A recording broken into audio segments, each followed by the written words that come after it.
What if paying yourself a consistent salary was the key to ending the cash flow chaos in your firm?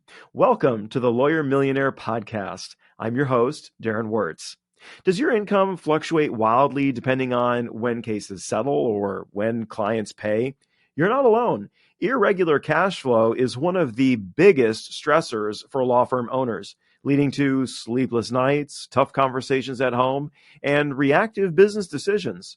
The good news is you can stabilize your personal finances with one simple habit. And we're going to talk about that today, paying yourself consistently. And we have a special guest joining me today on this great conversation, and that is Charlie Mann. He's the founder of Law Firm Alchemy and a coach to law firm owners nationwide.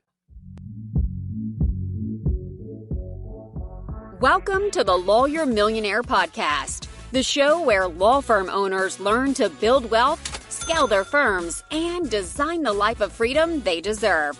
Hosted by Darren Wars, business and wealth advisor for law firm owners and author of The Lawyer Millionaire, this podcast delivers the strategies and inspiration you need to break free from the grind and become the financial success you envision. Let's dive in. All right, we're here with Charlie Mann, the man. All right, welcome to the show, Charlie.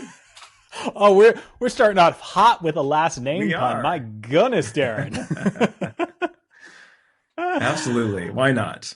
So, Absolutely. I've been watching your content on LinkedIn for some time, and we finally had a chance to connect, which is really, really great. You work with law firm owners as a coach, helping them with their businesses. We're on mostly the financial planning side, helping them grow the wealth outside of the business as well. And lately we're doing a series on cash flow, and cash is king, as they say. Oh, baby. But so many law firm owners do struggle so much with cash flow. Can you tell us a little bit about what you see and what your experience has been with that? Yeah, it's actually really interesting. I was just writing about some of this recently for a membership newsletter, and the discussion I was having via print was that when people manage their money, when they start looking at their money, there's a big question that they often will end up asking, which is, where did all the money go? Right. And it's this oftentimes a misunderstanding of things like timing of the difference. Like you and I could speak about the difference of cash-based versus accrual accounting and how that can be helpful in different types of practice areas. It's the weird cash flow issues that you experience in a PI firm where you bring in the work today, you don't realize the money for it later, but you still have to pay for the staff to get the result taken care of today. It could be criminal defense firms where they bring in the money up front, but the case may take a while and they don't really realize, oh, I'm actually bleeding cash little by little. Like my hourly value on this case goes down because I am constantly trying to extend it. And, the criminal defense attorney may say, oh yeah, we're pushing it out because it's good for the negotiation for the client. And that is not always the case. So there's a lot of things that happen in law firms where this essentially what it is an erosion of the hourly value. And they don't realize they're eroding that and that they are creating a future cash flow deficit because they're spending to take care of the work right now, without it being, in a business where you have monthly recurring revenue and you can kind of moderate and figure out your expenses. You can create a proper budget. Like for law firms, when you're budgeting, you do have to walk a little bit out on a limb, right? And make some smart hypotheses. I don't know if that's a plural of hypothesis, but let's just go with it, Darren. Yeah. And make those assumptions and take historical data and project and do so confidently. I'm curious, does that vibe with what you see? Oh, yeah. Yeah. Cash flow is one of those things. Yeah, as a financial person, I see, a hesitation to, collect on accounts that are outstanding or, we're extending, like you said. And the problem with that is there's a cost of capital and your money is out there, you're lending, but you're not getting paid. Right? There's a time value that money has. And the longer times it's out there, the more, you're extending and you're not getting the benefit yourself, where you could be reinvesting that back into your firm and seeing that. The other thing that we're talking a lot about in this series is the lumpiness of cash flow and the irregularity of it. And how do we, fix that problem? One of the things that we really advocate for is paying yourself a consistent salary. Do you agree with that? What do you see as a best practice? What I like is the word consistent in there. And consistent could be consistent salary. Maybe you're, trying to be aggressive with your S corp, right? And so your salary is not huge, which means we still need to look at having a regular quarterly draw that comes out. Because if you aren't taking money out of the practice, then you will end up spending it while sometimes imagining that it's still available for you. And then you get to the end of the year and all of a sudden you realize, oh, I pay my annual SEO contract at the end of every year, and there's a $60,000 bill due on that right now, or maybe a $120,000 bill due on that. And you haven't been paying yourself and you've been investing. And cool, you're doing like all the growth mode stuff. Celebrate that, love that, obviously encourage it up to a point. Because if you get to the end of the year and you go, wow, I did a bunch of modifications on my home this year. We added an extension to the house, or we finally replaced our deck and our master bath. And you were expecting like, oh, it's fine. It'll all come out in the wash at the end of the year. That affects the home front, right? And that creates stress. Like cash flow is, as much as it's a financial tool, it's an emotional tool. And, Darren, when I talk about clients about the money thing, whether it's, do you need to set aside a war chest? Should you be tucking away for taxes? Are you going to do the profit first methodology or whatever it might be? I see money as enabling proper executive decision making. If you are stressed about your money, you will not make good decisions. You will be very reactive. Like it hurts when you don't have money, and you can start flailing and make the problem significantly worse. Oh, yeah. Oh, thank you so much for saying that. You really can. You go into almost like panic mode, and you all of a sudden you're redoing the website at 2 a.m, and that's not what you should be doing, right? Truly. It is amazing how money can be such a trigger point for folks. And when you started the law firm, the idea was probably you wanted a level of freedom. Now, to achieve freedom almost feels like it's in its most pure form, that it's almost a void, right? Like I can do whatever I want, but it turns out when you start a business, you're just adopting a different version of how you establish freedom. There are still numbers that help you represent what freedom looks like. For many, that number can be, I only work X number of hours a week, or the old entrepreneur saying, I became an entrepreneur so that I could choose which 70 hours a week that I work, right? And the other number of that, because we have two primary resources, that's our time. The other resource is our money. And if you're not using money as a measurement of, am I achieving freedom, you will build an incredibly elaborate trap. Talking about cash flow, one of the main cash flow leaps that happens with the clients that I work with is a lot of times they'll come to me and they are the primary attorney in the firm. Even if they have maybe one or two associates, they're an attorney who carries a caseload. So they're an owner operator, right? It's almost like owning a Subway franchise, right? Subway franchises are sort of famous that you buy yourself a job when you own a franchise. A lot of Subway franchises were set up and like people would pay themselves, $40,000 to $60,000 a year, but at least they were the boss. Yay, whoop-de-doo. And they had all the other overhead because they weren't thinking like an owner does. And as you think like an owner, if you are constantly in the work of your business, you are capping that business's ability to grow. And part of the reason is cash flow is so dependent on your personal output. If we're looking at entrepreneurship and ownership, its most pure format, the scale of the business and your ability to make money from it should not be dictated by your personal output for the product or service that you provide. This is where a lot of craftspeople get stuck. Now, this can be very high profit, right? This can be very high profit. So I'm of the opinion, Darren, that if you've ever made money on something, you can consider yourself a professional at it. So I consider myself a professional leather worker because I've sold leatherworking pieces. I've sold wallets, I've sold desk things, like all this other stuff. But most leather workers, most woodworkers, They never escape the trap of I am paid for my personal output because it's their art as well. And and for attorneys, being a trial attorney feels like an art. But guess what? You started a law firm. You made this incredible choice to give yourself a unique advantage in life. And that's what owning a business really represents, a unique advantage in life to achieve a level of freedom most will never experience. Yeah. But when you cap yourself and you say, I'm still going to hold a full caseload, which it's done for like a million different reasons. It's all psychological. It's conversations I have all the time with law firm owners. Oh, yeah. Right? Like it's just, it's tough. They have to unwind some ego things. They have to unwind a desire to be valued in a specific and very tangible way.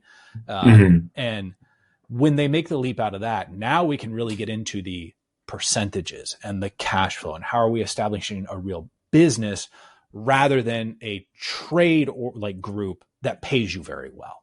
Yeah, absolutely.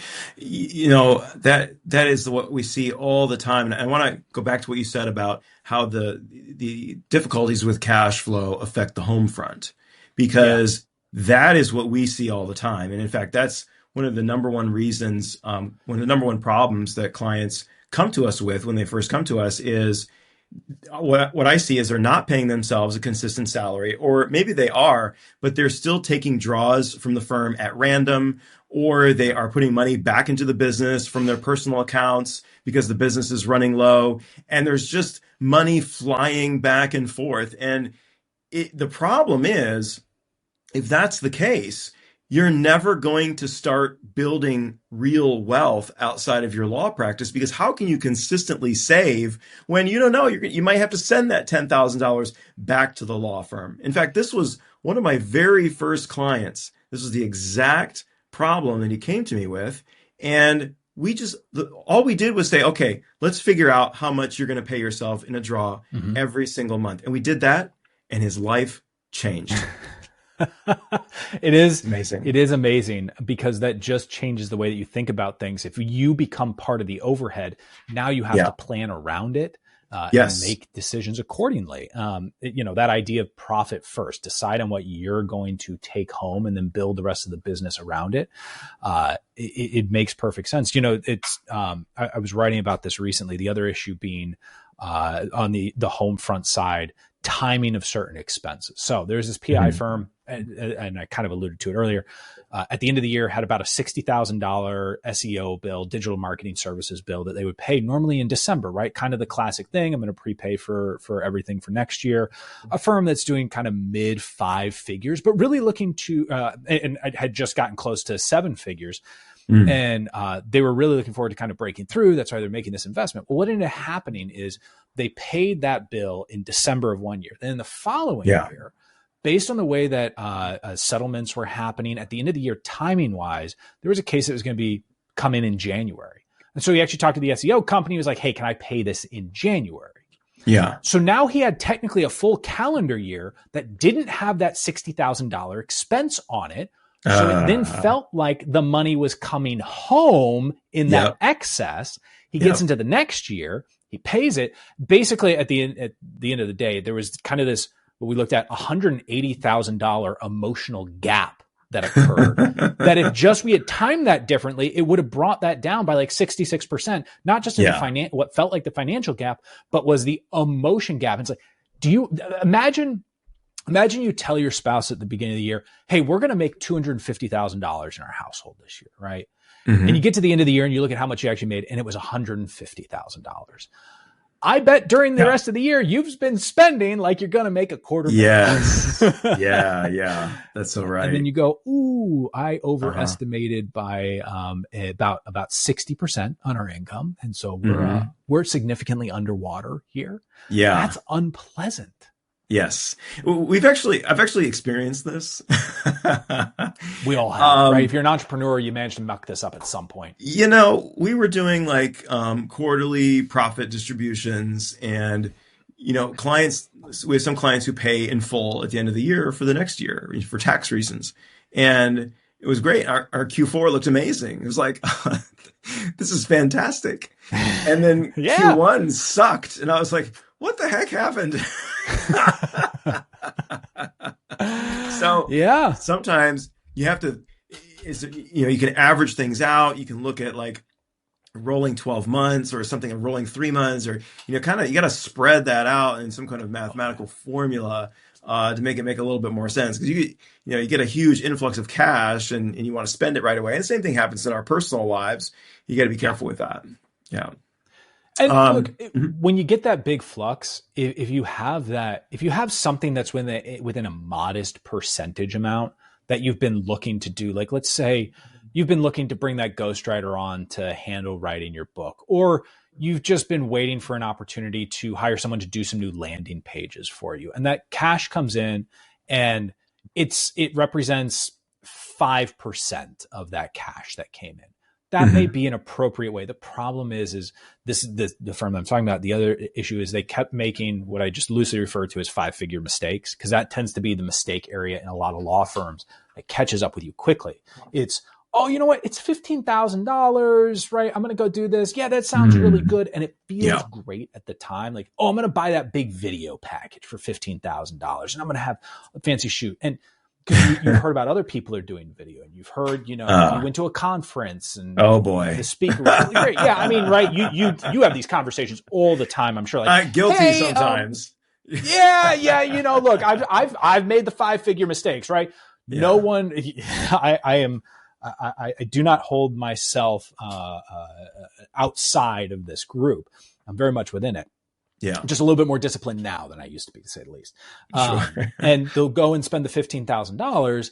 And the problem is, it's not necessarily that was specifically the wrong spend, or it was a bad faith agreement or anything like that. It was, I paid $15,000 for a video package, but I realized I don't really know why I want to do these videos. I don't know what's going to go into these videos. I'm not sure if video is the perfect medium for my audience even. Yeah. But I heard someone say stuff and it sounded really good, and this felt like a quick solve.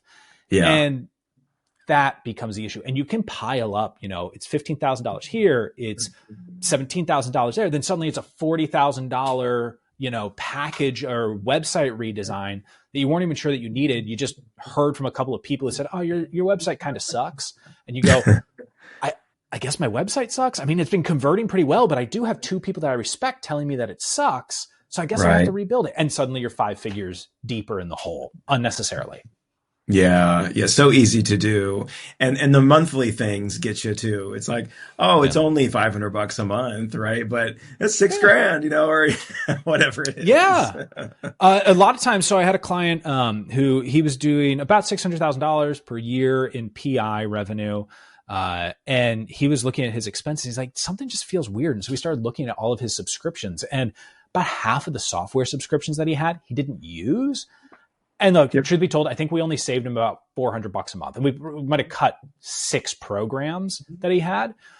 $400 a month, though, what it represented, going back to the emotional side, to him, it felt like I'm back in the driver's seat. I feel like I have more control over this. I'm not letting decisions run away from me. And I'm no longer making the excuse of, well, it's only $80 a month. It's only $50 a month. Because anytime you look at that excuse, or you kind of go, well, I don't know. I could see myself using that fancy AI tool like a couple months from now. I'm sure I'll be re-engaged in that part of my marketing. I'll totally want it. And the reality is you can just rebuy it. It's okay. Yeah, like your streaming services, put it on pause and come back later. Yeah, absolutely. Let me ask you a controversial question, Charlie. Sweet. How about if we are experiencing some challenges with profitability? Let's say we have pushback from, we have a client and we're like, you need to start paying yourself a salary, a fixed amount, whether that's salary or draw, a fixed amount every single month. But there's a shortfall in the business, or maybe they're profitable and then there's a shortfall. Should they make changes? Should they adjust? What's your take? Wow, really good question. So I would lean on, the first thing I would want to see is historical data to see if this is something that occurs regularly and we failed to plan properly for. Like, oh, it turns out early Q3, the back end of the summer is just a difficult point for us, and we really should have planned better and tucked away more in reserves earlier on. but historically we know that late Q3 actually gets better. So while we may run the operating account thin, we have every statistical reason to believe that it will replenish by early Q4, in which case I try not to be too reactive to it. I would rather us see that this is the right amount, because like the truth is that as an owner, yes, you can write a check back into the business. I know no one wants to do that, but if you've been paying yourself a healthy amount and your goal is to grow and pay yourself even healthier amounts in the future, having to dip back in for payroll, everyone has had to do that at some point or another. I mean, you know, minus some lucky few or some who like listen to this information and were really disciplined from the beginning. I'll say I have never personally had to dip back in to personal finances in either one of my businesses to pay for payroll. That being said, I opened both my businesses having stocked up on all of this information. And I'm very conservative in how I hold money in the business. And this might be one of the important points here. I have a specific methodology that I am extremely comfortable with that allows me to make strong executive decisions. And I'm also comfortable having money in the business, knowing that I won't specifically spend it. So I know myself really well. I know my money mindset. Now, let's imagine it started to dip thin and I couldn't pay myself as much. At some point you do have to realistically say, in my opinion, I need to lower my salary here. I should be able to make it up on profit on the back end. Talk with your tax professionals, talk with your accounting professionals about that. Understand what that change, how that change could possibly affect you when you are filing taxes later down the line. But the other thing that you might need to do is just reduce expenses. Like I don't know why it took me that long to kind of come to that point right there, Darren. I feel like we took a long walk around it. But if you are starting to experience, if you're starting to experience a squeeze, and you have been running properly with like solid financials, percentages that make sense for your style of firm and how you run it, and you start feeling squeezed, then you have to look at it and say, okay, where are my percentages becoming overloaded? And where do I now need to save money? Like theoretically, if the revenue is going down, chances are your total client inventory is representative of it going down, which means you probably don't need as many team members on your legal operations side. And there may be someone that needs to go or maybe gets replaced by a part-timer or a virtual assistant. Those are tough decisions to make. And like with everything, you can hear, I always look at the variability. I'm not an absolutist, Darren. Like I don't believe that there's one. I'm not a have hammer solve the problem as a nail. So I'm curious, you deal with this even more than I do in terms of helping lawyers with their finances. Where do you land on that question? It does depend on the situation. And I think there could be situations in which, it would be okay to dial back your salary a little bit. I would try to avoid at all costs putting money back into the business. If you have, a stockpile, a war chest on the business side, which you should have, if you have a line of credit, I would tap into those. And for two reasons. Number one, you need to value yourself. You are valuable and you are a valuable aspect of your business and you deserve to get paid, right? You are a line item expense and that should be part of it and it should be planned for. The other thing is the squeeze is what motivates us sometimes. And it can be okay to feel a little pressure and a little pain, and the solution to the problem isn't pay myself less. I mean, that might be the short-term fix, but the longer-term solution is we need to become more profitable. We need to make more revenue. We need to be leaner with expenses. You mentioned the thing that oftentimes, Darren, I don't know why. It's because I don't use it really, is the line of credit. So that's the one deficit that I regularly have in terms of my financial, mental model is even though with every firm, I encourage all of them to have a line of credit available to them because it's also just good to build that, to have it available, also have a relationship with the bank already, having put that together. But it's not one of those automatic defaults. I actually have a client though, who, for him, debt is really a no-go. So line of credit, really not something believe he has one technically, but there's a philosophical refusal to use it outside of pure apocalyptic measures. So he remains very disciplined on keeping the money in the business and not getting too aggressive with what he draws out, even though he has fairly aggressive goals for what he wants to get over the course of the year. In case of an emergency, he wants his break glass solution to be inside of the practice already, not outside of the practice. I have other clients who are much more comfortable with a line of credit. They manage it well. They don't let it get out of control. Yeah. And then there are some who, there was an attorney who I worked with for a while. We just did not see eye to eye on the money side. And here's the wild thing, Darren, is my argument was, I want him to get paid substantially for the work that he's doing. Yeah. His argument was, I don't want to get paid substantially right now because I want to get paid more substantially in the future, which was an argument he had been making to himself for a couple of years, and it had not come to fruition. And he was always saying, at one point, I told him, like, I can't hear the phrase, it's just going to be a few more months anymore. Like, I can't deal with that. And we ultimately parted ways as client and coach because there was that kind of philosophical disagreement there. Well, I'll give you another one to think about. You know, paying yourself a market wage, what you're really worth, is one of the only ways to really know if your business is truly profitable. And this comes from, I don't know if you've read Greg Crabtree's Simple Numbers, but he talks about it's on my bookshelf somewhere back here. Yeah, one of my favorites. He's like, look, if you're paying yourself way under market wage, you don't have a profitable business. You don't know if your business is truly competitive and profitable. So you've got to do that. Yeah. That's one of my favorites.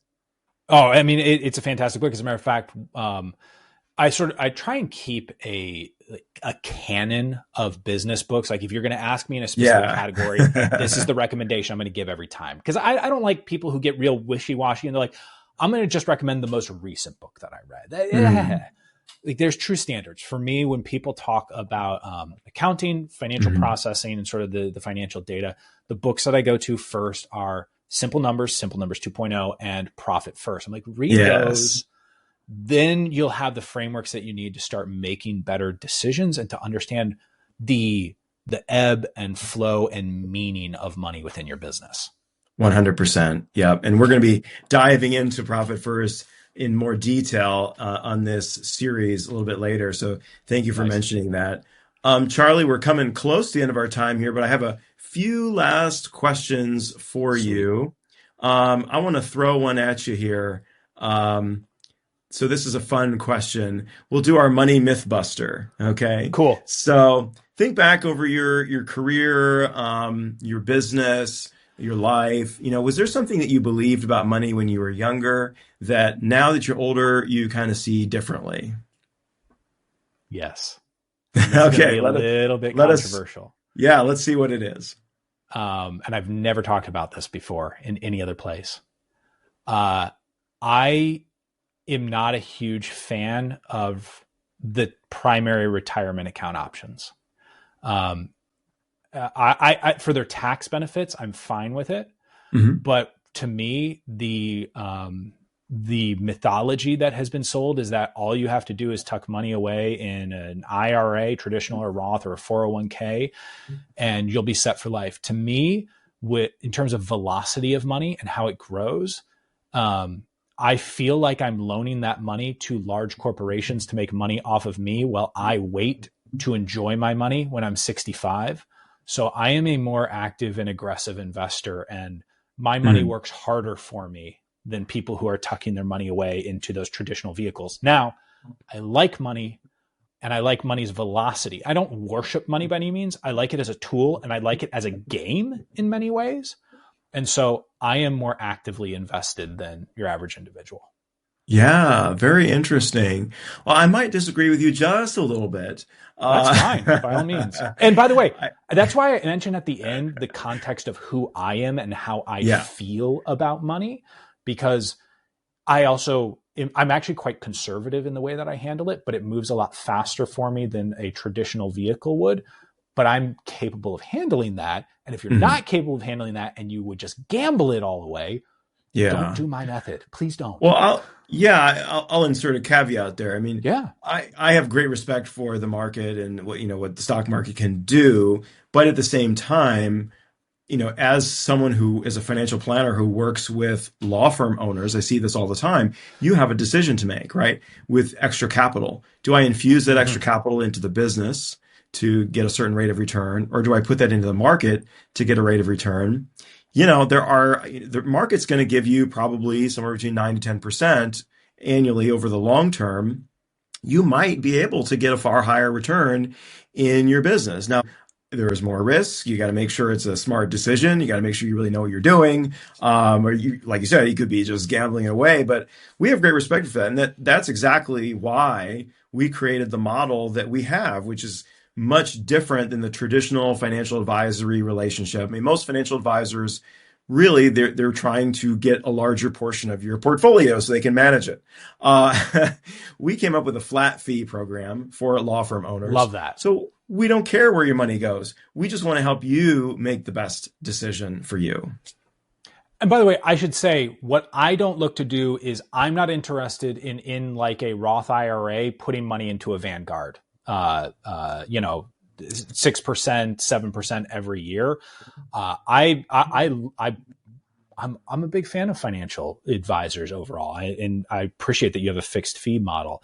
It's for me just blindly tucking it away into the Roth IRA, into the traditional IRA. So I do have a traditional IRA for myself. And I do put money away in there. But even within that, I remain an active investor in that, as opposed to just tucking it away into the indexed fund or whatever it might be. And that has worked very well for me historically, but it's not right for everyone because I like the game of it. Mm-hmm. And if you don't enjoy the game of it, you should have a financial advisor who helps you out. I love financial advisor services for law firm owners who are really busy being practitioners, being owners, and trying to figure out that part of the game. The truth is, Darren, I'm fortunate enough that because I've been mired in a lot of this philosophically and practically for some time, being able to approach my business and how I line up my life and how money moves in a way that works extremely well for me. I was able to get to it earlier in life, and I'm very happy about that. But if I didn't have what I know, absolutely, there's a financial advisor on my team. And I do technically have, by the way, a financial advisor who I work with. Yeah. Well, I'm a big fan of Vanguard too, so that's okay. Again, I'm such a everything is and Gisak Alakis, he's a digital marketer who I really respect. He and I are so guilty of giving the answer of it depends. Yeah.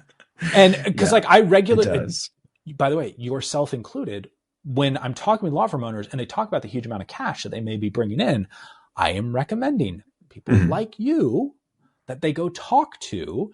Because the money language and the money mentality for law firm owners is very complex because a lot of them have lived in a space where money moves quite a bit. The money has a different type of velocity. It can get spent very fast. There can be a lot of keeping up with the Joneses that happens. Yeah. There's a lot of spending rather than saving and investing that can occur. There are a lot of attorneys who have high income but are cash poor. Definitely. And I always tell them, you need someone to help you out. You need someone who's going to help you make decisions. And even better, can you turn those decisions over to them? If you go and hire a professional to do search engine optimization for you and take care of an incredibly valuable tool and asset that you have because you don't have time to handle it, if you don't have time to properly take care of your money, why wouldn't you get a professional to be making decisions for you? Yeah.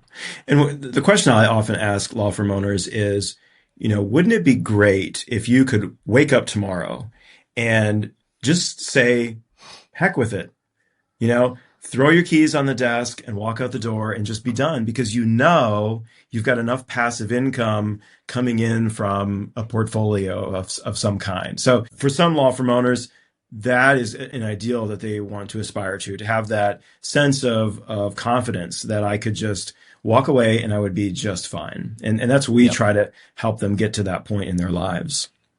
Yep. And most of my family members are people who are invested with Vanguard, right? Like they have index funds, they have all of that stuff.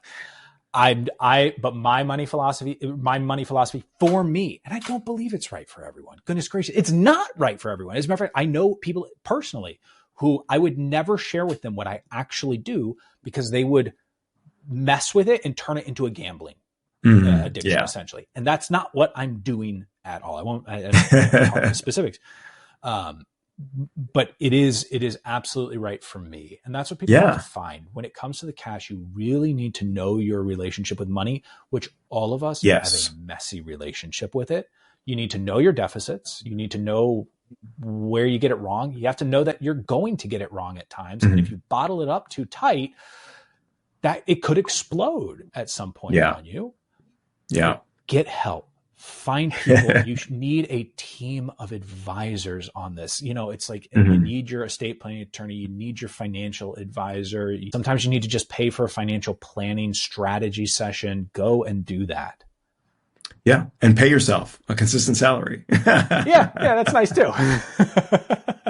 Charlie, one more question for you here. On the topic of books, I know you've read quite a few books.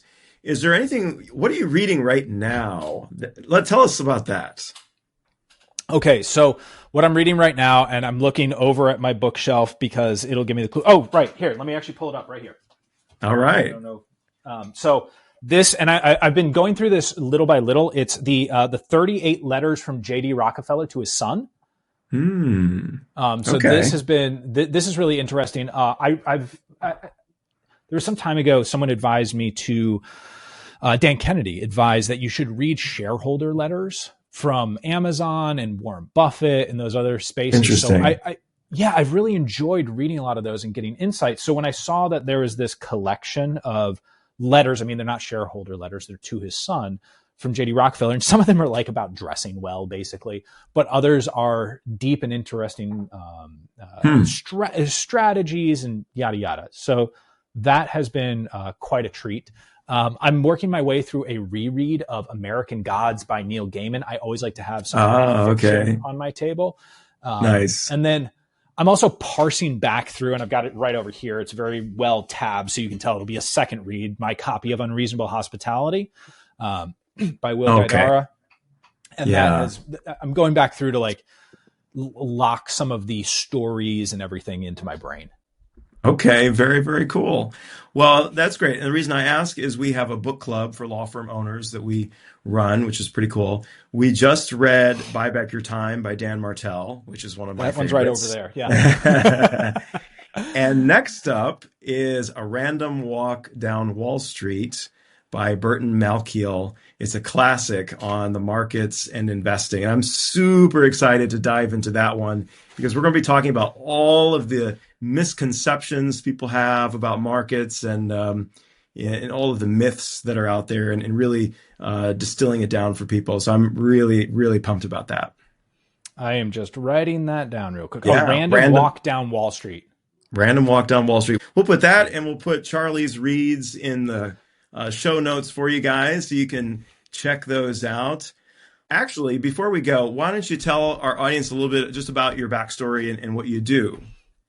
Sure. So, for the past 15 plus years, I have worked in, on, for, and with law firms, and I absolutely love to do it. And, the fast forward to today version is right now I have two companies that work with law firms. One of them is my coaching company, Law Firm Alchemy, where I work in different capacities with law firm owners on a coaching and consultative capacity, specifically with law firm owners to build their entrepreneurial skill set. And that's just purely rewarding. Been doing that for a long, long time. Love helping them sort out some of the identity issues, some of the entrepreneurship challenges. The other company does email newsletters for law firms. We help law firm owners get their weekly email newsletter out the door consistently and to represent the best possible version of themselves that gets clients, referrals, reviews, etc. for them.